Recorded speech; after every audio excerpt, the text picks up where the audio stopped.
21.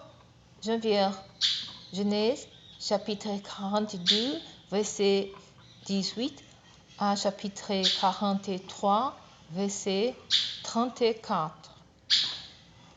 Le troisième jour, Joseph leur dit: Faites ce que je vous dis, et vous aurez la vie sauve. Je suis un homme qui croit en Dieu.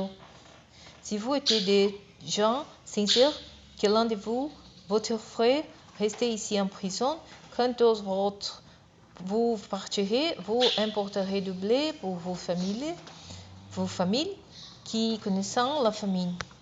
Me ramenez-moi votre jeune frère. Cela prouvera que vous avez dit vrai, et vous ne mourrez pas. Ils accepteront de faire ainsi. Ils se diront l'un à l'autre: Certainement, nous sommes punis à cause de ce que nous avons fait à notre frère, car nous avons vu sa détresse quand il nous suppliait, et nous ne l'avons pas écouté. Voilà pourquoi nous trouvons nous-mêmes à présent dans cette détresse. Ruben leur rappela: Ne vous avez-je pas dit? Ne vous rendez pas coupable d'un tel péché envers cet enfant, mais vous ne m'avez pas écouté. Voilà pourquoi nous vous devons maintenant payer pour sa mort. Ils ne savaient pas que Joseph les comprenait, car il se servait d'un interprète pour communiquer avec eux. Joseph s'éloigna pour pleurer. Puis il revint vers eux et s'entretint encore avec eux. Il leur prit Simeon et le fit lire sous leurs yeux. Puis il ordonna qu'on remplisse leurs sacs de blé, qu'on remette l'argent de chacun dans son sac et qu'on leur donne des provisions pour la route. Ce qui fut fait. Ils chargeront le blé sur leur nez et s'en alleront. Arrivés à l'endroit où ils passeront la nuit, l'un d'eux ouvrit son pack pour tenir du fourrage à son âne, et il trouva son argent à l'ouverture de son sac. Homme rendu bon argent, dit-il à ses frères, le voici dans mon sac. Alors leur cœur vacillait. Saisis de panique, ils se dirent les uns aux autres: Qu'est-ce que Dieu nous a fait? Lorsqu'ils furent de retour chez leur père Jacob au pays de Canaan, ils lui racontèrent tout ce qui leur était arrivé. L'homme qui est le maître du paix nous a parlé durement, dirent-ils. Il nous a pris pour des espions. Nous avons protesté: Non, nous sommes d'honnêtes gens. Nous n'avons jamais été des espions. Nous étions 12 frères, fils d'un même père. L'un d'eux n'est plus jeune est resté avec notre père au pays de Canaan. Alors l'homme qui est le maître du pays nous répond: Voici comment je saurai que vous êtes d'honnêtes gens. Laissez-moi l'un de vos frères, prenez ce qu'il vous faut pour les besoins de vos familles et partez. Ramenez-moi votre jeune frère pour que je sache que vous n'êtes pas des espions, mais des gens honnêtes. Alors je vous rendrai votre frère et vous pourrez circuler librement dans le pays. Lorsqu'ils videront le sac, chacun d'eux trouva la bourse avec son argent dans son sac. Leur père virent les bourses avec leur argent et tous furent saisis de crainte. Jacob le dit: Vous me privez de mes enfants. Joseph n'est plus. Simeon a disparu et vous voulez encore me prendre Benjamin. C'est sur moi que tout cela tombe. Ruben dit à son père: Confie-les-moi et je te les ramènerai. Si je ne te la ramène pas, tu feras mourir mes 2 fils.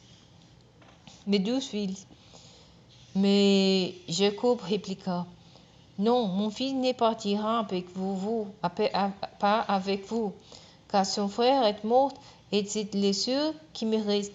S'il lui arrivait malheur au cours de votre voyage, vous me ferez mourir de douleur à mon grand âge.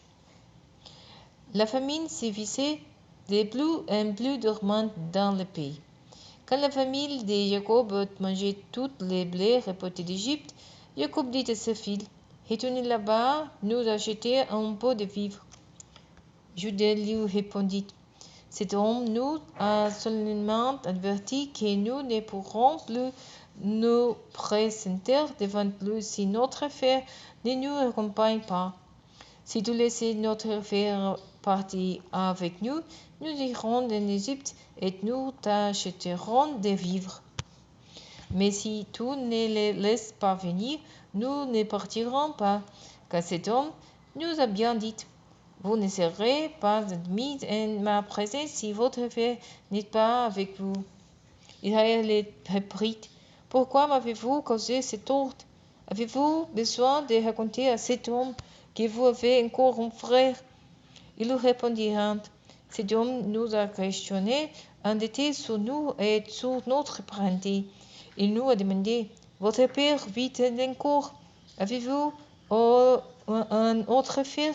Et nous avons répondu à ces questions. Pouvons-nous savoir qui nous ordonnerait de lui amener notre frère? Alors Judas dit à Israël, son père, laissez partir le jeune homme avec moi. Nous nous mettrons en route et nous irons là-bas pour pouvoir survivre. Sinon, nous mourrons tous, et nous, et toi, et nos jeunes enfants. Je le prends sous ma responsabilité. Thomas me demandera compte. Si je ne te le ramène pas, si je ne le fais pas revenir là, devant toi, je serai pour toujours coupable envers toi. Si nous n'avions pas tant tardé, nous serions déjà 2 fois de retour. Le père Israël dit, eh bien, si c'est ainsi, faites ceci. Mettez dans vos bagages les meilleurs produits de paix et offrez-les à cet homme. Un peu de baume et un peu de miel, de l'estragon, du laudanum, des pistaches et des amandes. Prenez avec vous les doubles de la somme voulée et restituez l'argent qui a été mis à l'entrée de vos sacs.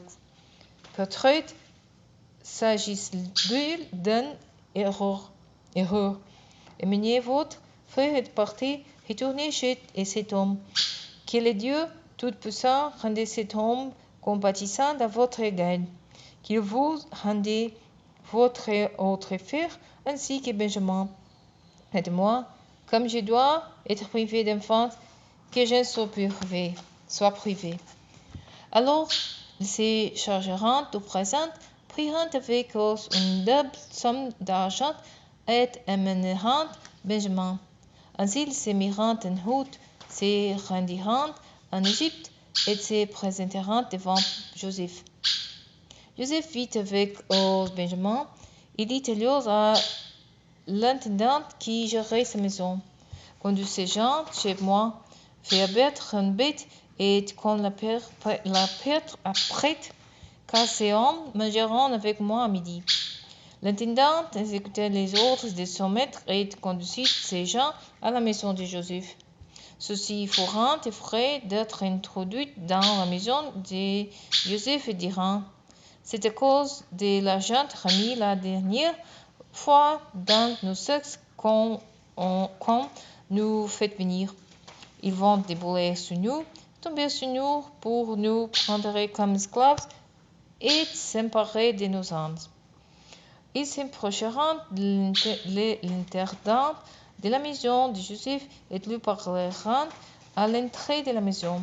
Excuse-nous, monseigneur, en fait nous sommes déjà venus en première fois pour acheter des vivres.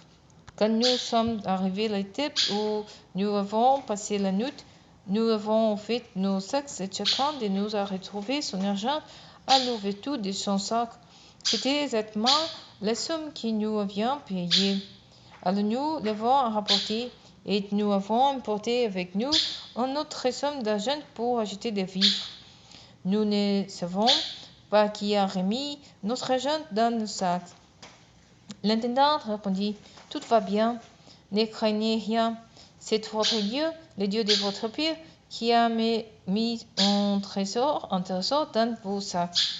Votre argent m'a bien été remis. Puis il lâcha Simeon et le leur fit amener. Il l'introduisit ensuite dans la maison de Joseph. Il leur apporta de l'eau pour qu'ils se lavent les pieds et fit porter du fourrage pour les ânes. Ils préparèrent leur présent en attendant l'arrivée de Joseph pour midi. Ils avaient en effet appris qu'ils mangeraient là. Joseph rentra chez lui. Ils lui offrirent les présents qu'il avait apportés et se prosternant à terre devant lui. Il prit de leurs nouvelles et leur demanda: Votre père dont vous m'avez parlé, se porte-t-il bien? Vit-il encore? Ils répondirent en s'inclinant et en se prosternant jusqu'à terre: Ton serviteur, notre père, est encore en vie et il va bien.